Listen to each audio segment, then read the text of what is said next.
5e, donc on va pouvoir reprendre le cours de SVT. Donc la semaine dernière, on avait entamé un nouveau chapitre intitulé Nutrition animale et fonctionnement des organes. Donc si on refait un petit point sur le plan, ça donnait ça. Alors, on se résume. Je vous avais montré une petite photo pour commencer, c'était celle-ci. Je vous avais dit en gros que lorsqu'on fait lorsqu'on fait un exercice physique, on va faire fonctionner nos organes. Et la grande question qu'on se pose dans ce chapitre, c'est quels sont les besoins de ces organes pour fonctionner. Donc c'était l'une des deux grandes problématiques du chapitre. Donc, quels sont les besoins des organes pour fonctionner? C'est la question de ce chapitre. Et comment l'organisme s'approvisionne-t-il en ses besoins? Voilà, ce sont ces deux grandes questions qu'on va se poser au cours de ce chapitre. Donc là, on avait commencé le grand 1, les besoins des organes pour fonctionner, et on s'était posé la problématique suivante, quels sont les besoins des organes pour fonctionner? Voilà, ça c'est le résumé de ce que je vous avais dit la semaine dernière. Et suite à ça, vous deviez faire une petite activité. Alors, donc, l'activité c'était la suivante. Je vous remonte, tout ça c'est un résumé de ce qu'on a fait la semaine dernière. Voilà, tac. Donc, afin de connaître quels sont les besoins des organes, des élèves de 5e émettent l'hypothèse suivante. Les organes ont besoin de nutriments pour fonctionner. Alors, cette hypothèse, elle ne sort pas du chapeau. Hein. On sort d'un chapitre donc, consacré au devenir des aliments, dans lequel on a vu que quand on mettait des aliments dans notre bouche, ils étaient digérés, qu'au cours de cette digestion, ils étaient donc transformés en nutriments, et que les nutriments allaient passer dans le sang pour justement servir aux organes. Donc l'hypothèse la plus probable, c'est que ces nutriments vont donc servir aux organes, comme on l'avait un petit peu abordé dans le précédent chapitre. Encore faut-il le prouver. Donc l'hypothèse, c'est les organes ont besoin de nutriments pour fonctionner, et on va essayer de prouver cela. Donc pour tester cette hypothèse, il mesure la quantité de glucose, nutriments, présente dans un muscle lors d'un effort musculaire. Donc vous aviez deux choses à faire. Il fallait dans un premier temps construire un graphique représentant l'évolution de la quantité de glucose et en déduire si l'hypothèse est validée ou non dans un deuxième temps. Donc vous aviez un petit tableau et à partir de ce tableau, vous deviez construire un graphique. Donc je vais réaliser ce graphique au tableau. Voilà. Alors, donc déjà, aujourd'hui je vais vous dire une petite chose avant de vous montrer le tableau. Donc vous avez mis une petite grille d'auto-évaluation avec un peu les différentes étapes pour réaliser un graphique. Donc déjà je prends un crayon papier et dans un premier temps je vais tracer les deux axes.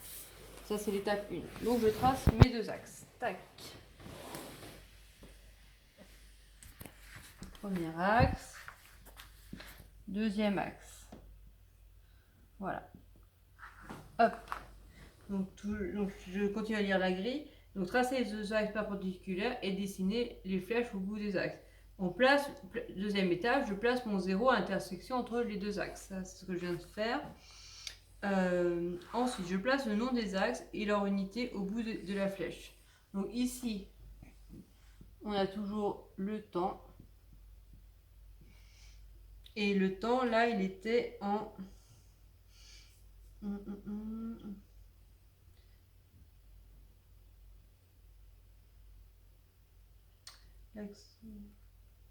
Et le temps, il était en heures. Voilà. Donc, comment je sais que le temps est là? Parce qu'en fait, l'axe c'est ce que je marquais dans la petite grille. Donc, je place le nom des axes et unités. L'axe vertical doit représenter la grandeur étudiée. Ici, ce qu'on étudie, c'est la quantité de glucose. Donc, je vais placer sur l'axe vertical, mon glucose, et l'axe horizontal représente l'autre grandeur, c'est-à-dire le temps. Donc ça, de toute façon, c'est toujours la plupart du temps, le temps est toujours placé sur l'axe horizontal. Mais là, j'ai pas vu trop d'erreurs. Vous avez tous bien placé le temps en axe horizontal. Et donc, j'ai placé mon glucose ici, sur l'axe vertical, donc quantité de glucose. Pareil, je regarde mon unité parce que je ne la connais pas par cœur. C'était en... Donc, la quantité de glucose présente dans le muscle, elle était en grammes par kilogramme de muscle. Ça veut dire, en fait, on mesure combien j'ai de grammes de glucose par kilogramme de muscle. C'est ça que ça veut dire. Ok. Maintenant, je vais pouvoir placer mes points. Donc pareil, je continue à lire ma grille. Donc, on choisit une échelle.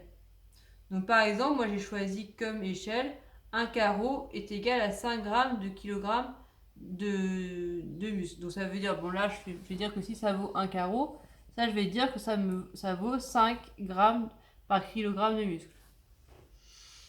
Alors ça c'est des choses que des fois vous n'avez pas forcément pensé. J'ai vu des échelles très grandes. C'est sûr que là j'avais la quantité de glucose, elle commence à 22. Donc j'ai vu certaines personnes qui me faisaient des graphiques avec 22 points. C'est un peu trop. Quand vous avez des grandes échelles comme ça, faut mieux choisir une échelle. Par exemple me dire bah, un carreau ça vaut 5. Comme ça évite d'avoir des trop grands graphiques. Donc là je me dis bah voilà ça, comme j'ai 22 points. Comme ça va jusqu'à 22, je me dis, bon, bah ça c'est 5. Ça, ce sera unité vaut 5. 2 unités vaut 10. 15. Là, ce sera donc 20. Et 22, qui est ma plus grande valeur, sera par là. Voilà, comme ça, j'ai fait mon échelle. Pour le temps, donc c'est sur... on a 5 heures. Donc là, je peux me dire que 1 heure égale une unité. Donc 1 heure égale une unité. Donc ça me fait unité 1, 2... 3, 4 et 5. Donc là, j'ai défini mon échelle. Bon, là, je suis sur un tableau blanc, mais c'est à peu près le même raisonnement que vous devez avoir sur vos cahiers. C'est plus facile avec un cahier parce que là, on se dit un carreau égale 1 heure. Un carreau égale 5 grammes de glucose. Moi, là, je l'ai fait un peu comme ça. Ok, donc ça, c'est bon. J'ai fait mon échelle. Pareil, je continue à lire les étapes. Place chaque point sur le graphique en dessinant des plus. Chaque point est défini par les deux valeurs correspondant aux deux axes. Donc, je regarde mes points. Ma première valeur, c'est donc 22, donc c'est là. Et en temps, ça fait 0. Donc, mon premier point, il est là. Je continue. Deuxième point, à 1 heure, je suis à 17 grammes de glucose. Enfin, 17,5. Donc, 1, c'est là. Tac, tac, tac, tac, tac. 15. Donc, 17. C'est entre 15. C'est à peu près par là. Ça fait quoi? Ça fait 17,5. Ça doit être par là, 17,5, je pense. 2,5, 15, 16, 17. Je crois que je suis là, à 17,5. À peu près par là. Voilà, ça c'est mon deuxième point. Troisième point, c'est 14. Donc pour 2 heures, on est à 14. Donc 15, c'est là. Pareil. Je vais être un peu en dessous. Je vais être par là. 14. Tac.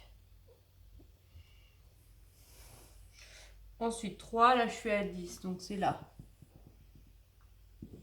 Voici mon troisième point. Mon quatrième point, je suis à 6. Donc pareil, je vais être à peu près par là.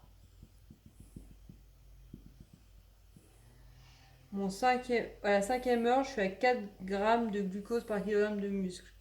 Donc ça nous fait...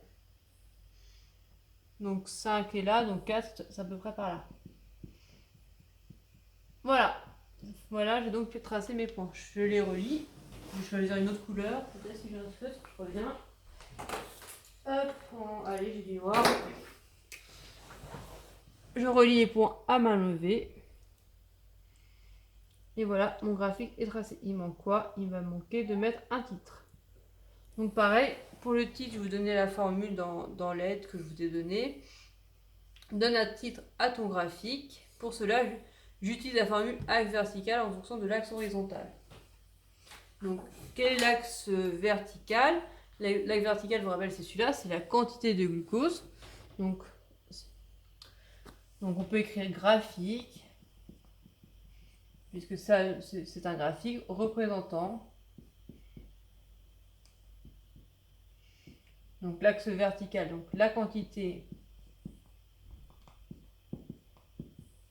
de glucose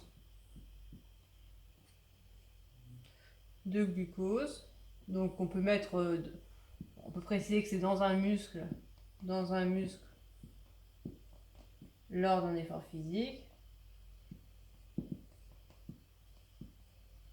Et surtout, ce qui est important, c'est en fonction de quoi? Donc c'est l'axe vertical en fonction de l'axe horizontal, donc en fonction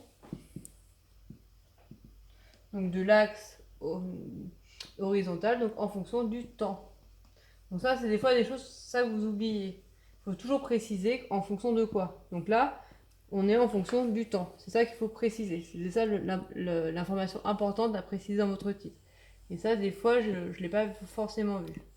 Mais sinon, les graphiques étaient bien, à part ces deux petites choses. Donc faire attention à l'échelle, choisir une échelle pas trop grande, et faire attention de préciser que c'est en fonction du temps. C'est les deux choses que j'ai remarqué qui n'allaient pas toujours.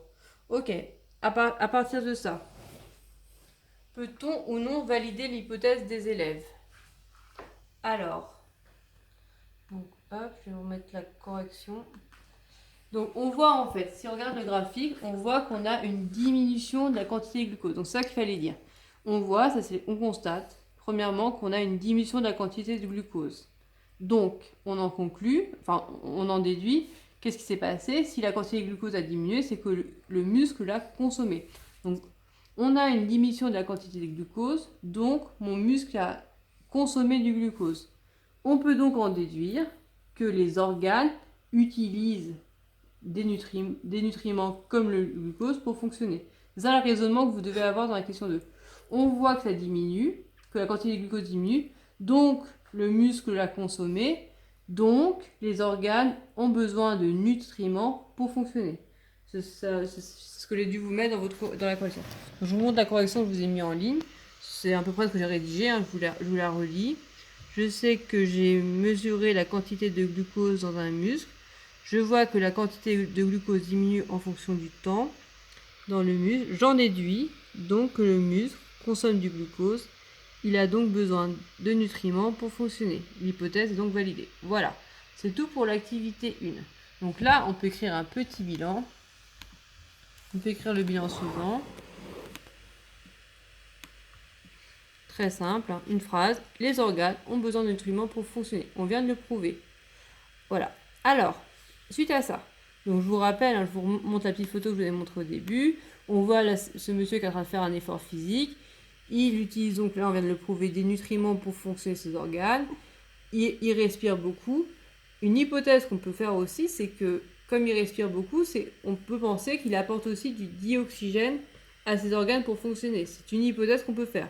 On peut penser que un des besoins des organes, là on vient de prouver que c'était les nutriments, mais on peut faire l'hypothèse qu'un autre besoin des organes, c'est peut-être le dioxygène. C'est une hypothèse qu'on peut faire. Encore, de nouveau, faut-il le prouver? Alors pour prouver que les organes ont aussi besoin de dioxygène pour fonctionner, eh bien on va regarder une deuxième activité. Ce sera l'activité 2. Donc je vous la consigne. Afin de comprendre quels sont les besoins des organes, les élèves réalisent des expériences, schématisent les expériences réalisées dans le document 1, et 2. Interprètent les résultats des expériences réalisées dans le document 1 en faisant des phrases je sais que, je vois que, j'en déduis que. Donc pareil, une petite expérience, des élèves qui ont suivi la quantité d'O2 dans une enceinte. Et donc vous devez schématiser l'expérience qu'ils ont réalisée. Et à partir de ça, on voir si les organes ont besoin ou non d'O2 pour fonctionner. Voilà. Donc bonne semaine, faites bien cette activité et à la semaine prochaine.